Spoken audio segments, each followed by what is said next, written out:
So what's up, everybody? In this episode, we're going to be specifically talking about a few key shifts that one of my students has made that has completely changed his business. So without further ado, Logan, thank you for coming back to the show, my friend. Absolutely. Glad to be here. Yeah, man, listen, we had a great session this morning and I appreciate you coming on again. So one thing I definitely want to make sure that we're focusing on more so in this episode than we did in the last one when we were together is that this time I want to specifically be talking about the key shifts that you were able to make in the last 12 months that has now allowed you to start seeing the shift in your income. And I want to get really granular. So I know we were kind of spitballing some ideas prior to this session here live, but one thing that I heard you brought up, which I thought was really fascinating, was where a large majority of your business is now coming from. So do you want to dive a little bit into the shift perspective around the professional part? Yeah. So, before my business was a lot of prospecting, just day in, day out, trying to get my own leads, trying to get my own clients, and focusing on relationships over transactions has helped me a ton. Just getting preferred partners, going out to lunch with people, getting my name out there.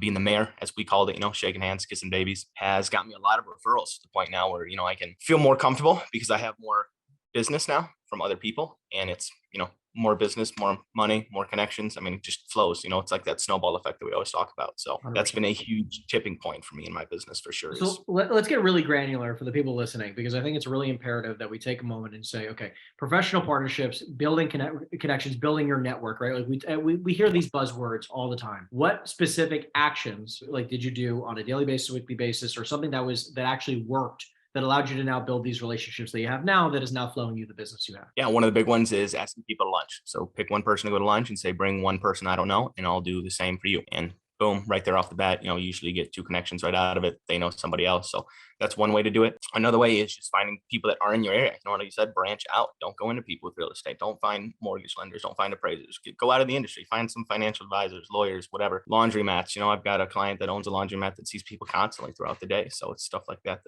is big. So I like what you were saying. 2 things. So I want to break this down to make sure people are hearing this, because this is really good stuff. So one thing that we talked about in the program that I like that you took away was the effect of maxing out your time at those lunches, because you're not just inviting that one person to lunch, you're inviting that person to bring somebody else, and you're going to bring somebody else. So now that lunch goes from just a one-on-one to now essentially 4 people total at a lunch, where you're meeting 2 new people you've never met before every time you go out to lunch, which is really, really powerful. So that's smart. Great idea. I really think that's a super powerful one. And then the other thing you were saying, where go outside your network. I agree. Go outside, go outside the industry, right?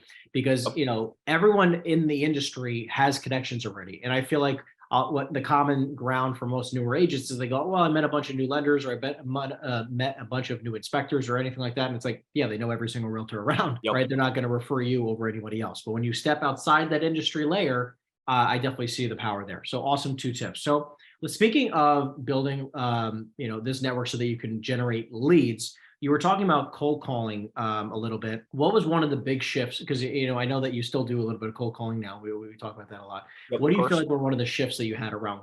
If you're getting massive value out of this video and you want to work with me personally, make sure you check out the first link in the description down below and schedule your free consultation with myself and my team. Cold calling higher price point areas, just higher end neighborhoods. I'm in such a rural area, and the typical price point is right around 250, 300 on the high end of 4. So calling areas that are more like 500 is the minimum, up to 8, maybe even $1 million. Just get out of that comfort zone. Once you start doing that, you realize that it's no different than selling a $300 or $300,000 house versus $1 million house. It all takes the same work. Sometimes it's even easier, believe it or not, with these guys that have a lot of money and stuff like this. They just don't want to waste time versus somebody that's really picky with a $200,000 house. So just prospecting higher price point areas and just going where the money is. I love that, right? And I know we talk a lot about that, but I want to break down the actual specific actionable steps for people, right? So where are you located right now so people can get an understanding? Because I want them to see, this is not like anyone in the country can do this, and it affects everybody. And then there's again, for someone like yourself, where you're saying your average price point was in the mid 2s to 300,000 or so, it definitely isn't easy to start touching these higher price points unless you really make it a priority. So I'm in a town that no one's ever heard of called Rodney, Michigan. It's a little rural area just outside of Big Rapids, which is and so now I've started prospecting in Rockford, Michigan, which is a little higher price point, Grand Rapids, and even dipping into Traverse City, which are these major just luxury areas, the high end, all the big lakes, big cities, stuff like that. So these and I love this, right? And I love this kind of stuff. And I love talking about this kind of stuff because it's so imperative that if we just kept doing business the same way you've been doing business, it's it would be so difficult to make hundreds of thousands of dollars a year because you're trapped into a lower price point and you're trapped into only so many transactions per year. But when you start going out like you are and prospecting these other areas, it opens up a world of opportunity. So how far out are these different towns? At the lowest end, 40 minutes. At the highest end, about an hour and a half, hour and 40. For some people, they might go, I would never drive that far. It's like for a $30,000 commission check, you wouldn't drive an hour 30, right? Like, it's exactly what I've been doing in New Jersey. Like, thankfully I'm kind of centrally based in the state of Jersey. So it's about 2-ish hours in each direction, right? From dead center to each tip, right? So it's like, I cover the whole entire state, and I've driven the same exact type of thing, right?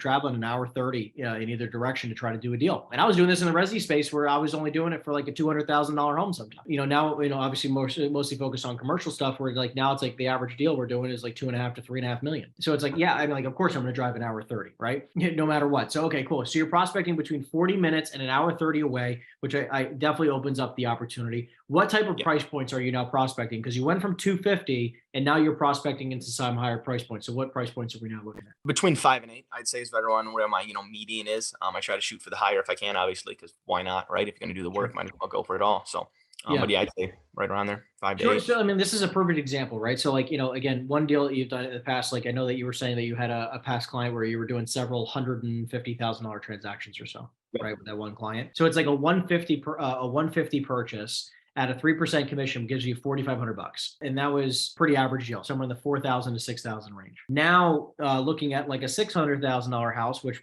commission price points are what now? Are they still around 3? Still 3%. Yeah, we're 3% solid all around. All right, cool. So a $600,000 property times 3% is now $18,000 instead of that 4,500. And even with, different splits, which we'll talk about shortly, you're essentially 2 to 3, if not 4xing your possibility in income for doing the same work, which, again, to drive an extra 30, 40 minutes, maybe an hour, sounds like it's worth it to me. Absolutely, man. Gas is, nothing compared to that. 4 times the size, and everybody's happier. So it gets my name out there and gets me, better connections, better preferred partners. So everything is just exponential. Beautiful. So, and what you're doing here is that not only are you're prospecting those higher price points, which how are you doing that? You're doing that as cold calling, circle prospecting. Yep. Circle prospecting. And then you're starting to build relationships out there. Yep. What have you done? What have you been doing right now that's been working? For building relationships? Yeah. Yeah. So I'm part of a local Rotary club in my Big Rapid city here, in my rural area. And so I've just asked around to people there. They have a lot of connections in Rockford and these bigger cities that they used to know people of. So they've been taking me out there personally, going to lunch with some of these higher end guys out there and just introducing me to other preferred partners here. Just asking people, my business is moving out over into this district. Would you happen to know anybody that you think I need to connect with, or I have to know? Like, who do you recommend, man? Who's your guy? And then just all circles from there. Just so good, man. Right. I mean, like, and I like how you're making it such a simple transition, right? Like so many people, I mean, I've heard it all when someone's like, I won't go anywhere out of my city. They won't sell properties outside. I'm like, and I just think what you're doing is so powerful, man. So that's why I want to have you on here and share your story. So I love that so far. Now let's talk about being productive. I know that we talked about, your dollar per hour matters the most, right? The activities that you're doing. So what kind of takeaways have we had there? So one big thing is like transaction coordinators, man. Get somebody that you can pay, a few $100 a deal that can do the lower paying work, the documents, the signing, stuff like that, the emails, updating clients, following up. You just got to be focused on the high dollar amount work, the cold calling, the prospecting, the networking, stuff like that. So if you can get out of your own head and out of your own way, writing emails, stuff like this, formatting, spelling, all that little stuff. If you can just get that out of the side and focus on the deals to get you money, then cut down the time. You find yourself working 8-hour days that are cut down now to 3 or 4, and you're like, I'm making more money than I was before doing less work. So yeah, let's get super granular. So I heard you say hire a transaction coordinator. Yep. The person that you've been talking to or that you've hired, I mean, do they have a rough amount of money that you're paying? Yeah. So we're still working out the details. But right now we've negotiated about $300 to $500 a transaction, depending on, how that transaction works, how much work she's doing on that transaction, the volume of that transaction. And then just seeing, once training's over, obviously paying her a little more and stuff like that, but just getting the basics out of the way. Yeah. Look, so what I'm hearing you say is that you go from doing all the work on a $4,500 deal where you're going to make $4,500 in a commission, now doing half the amount of work or less on a $15,000 to $18,000 transaction, right? Where you're only going to pay about a $500 fee. This is working smarter, not harder. And how did you find this person that you're speaking to? by the way? It was actually a referral of that person that we were talking about just before, that client that got me a bunch of these, $150, $200 deals. Networking. Ask for a Everybody connection. knows somebody. Yeah, exactly. She actually can't reach out to me and, asked if I needed it. And that was huge. So she had the ambition to come to me. So These are just simple tweaks that we're talking about. And this, again, super tangible stuff. I love this so much. So hiring a transaction coordinator, awesome. Let's go another step further. So what are those activities? Let's get super clear that you are going to focus on a daily basis that you feel like are truly the most valuable part of your time. So prospecting is a big one. Cold calling, get that out of the way first. I don't like doing that, so that's why I do it first. Get it out of my way, get out of my day. Second thing is following up with any current clients or transactions that my transaction coordinator can't do. I have a lot of clients that don't like working with the transaction coordinator, which is okay. So sometimes I'll call them personally and kind of figure out where we're at with the deal, what's going on, something needs my attention.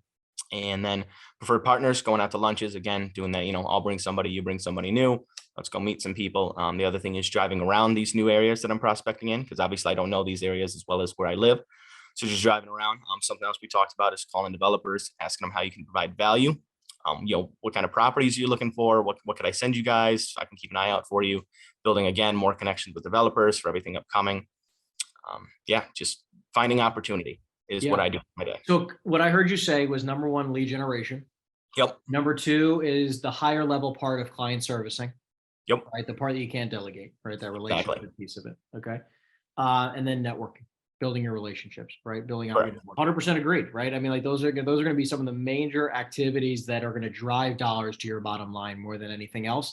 And realistically, like, listen, are there other activities that have to be done? Sure. But are they the highest dollar productive activities? Probably not. And they can be delegated, right? So the awesome points there. So let's move into the one of the next points here. So, we were talking about how much money on a deal that you were making, roughly $4,500 to $6,000 per deal. And then we were talking about splits a little bit. So what specifically around the split game, right? Because I know that you're at a local brokerage in the middle of, Rodney, Michigan. What decisions did you decide to make that allow you to now make more money per deal? So just the splits, I was just, that was my first brokerage I'd been to, and there was actually no cap rate with that brokerage. And so the splits were about 45 to 55, and I got to 45 after I paid the royalty and the franchise fee and stuff like that.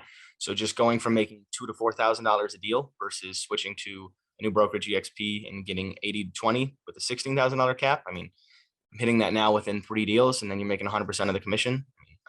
Especially now I'm at a higher price point. If we're in that $600,000 to $800,000 mark, I mean, it's exponential. It's really stupid how much more money you can make off one deal. I mean, I would have had to close 6 or 7 transactions to get off what I'm getting one now. So really well said again, right? So in this situation, we're talking about specifically, like, listen, mom and pop shop brokerages, very old school way of thinking, right? Where, they're trying to provide you enough value where you'll exchange an enormous amount of money from your commission to basically pay for that value, right? Right. What ends up happening is that, again, when you're prospecting or your area is only in the low, $200,000, $300,000 price points, the amount of money you're going to make per deal it's so much harder to make money, and it takes away that excitement about doing the business, right? Which is what I remember us talking about a little bit. And then you decided to move to a company like EXP, where you're able to now net 80% of every transaction with now an overall cap of how much money you're going to pay EXP. So I mean, plus the price points you're increasing, plus you're doing more transactions, so that the end all, it's impossible not to make more money. Right. Which I love those adjustments. So other than that, man, I mean, listen, if you were going to talk to your younger self, right, in the business, call it, whenever, however many years ago that was, I think it was a little under 2, right? Yeah, a little under 2 now. Yeah. Cool. So going back to day one, if you were able to coach the younger version of you, Logan, rookie you in the beginning of your career, what pieces of advice would you give yourself? One, hit those phones. Just get those ugly calls out of the way, because you're going to suck at them, and everybody's scared of the phone. Even still today, there's some days I wake up and I'm like, man, I don't want to do this, but just get it out of the way. Don't assume that the clients know more than you, even if you're brand new in real estate. A lot of them either haven't sold a home in forever or they never have. Value people over transactions, right? So just get to know your preferred partners, get to know your local area, get to know everybody that you can, talk to a bunch of people, go out, be a part of things. Just get out, get active. Well, listen, and then for those of you who are just getting started in the business, I mean, how last question I'm actually going to ask you here is, why do you value coaching so much? Right? Like why is that important to you? Because there's so many people who are just like, I'm good, I'll do it myself, I can learn the same thing. There's nothing nothing new that I'm going to learn from a coach. Why do you value coaching so much? So I've had coaches my whole life, whether it's been teachers or mentors or parents or anything like that. I mean, there's always been a step. I don't know everything. I still don't. There's no amount of learning that I can do where I think that I'll be done learning. Right? Every day you have to consistently learn. Besides, if I wanted to get to the point where you are, Henry, and I want to be there, why not learn from you to get there in half the time? Right? Because you already went through all these trial and errors. You know what you're doing. You've experienced it. So if I can learn from you or somebody similar and go through those things less and just not make those same mistakes, I'm there in half the time. Beautiful. Well, listen, what I want to do is I want to leave some last moment thoughts here for the people listening to this. So based on everything that we talked about, if one thing you could instill in the mind of somebody who's listening to this video, if they did, out of every tip that we just went over, which one do you think actually drove the most dollars into your pocket? Valuing people over transactions.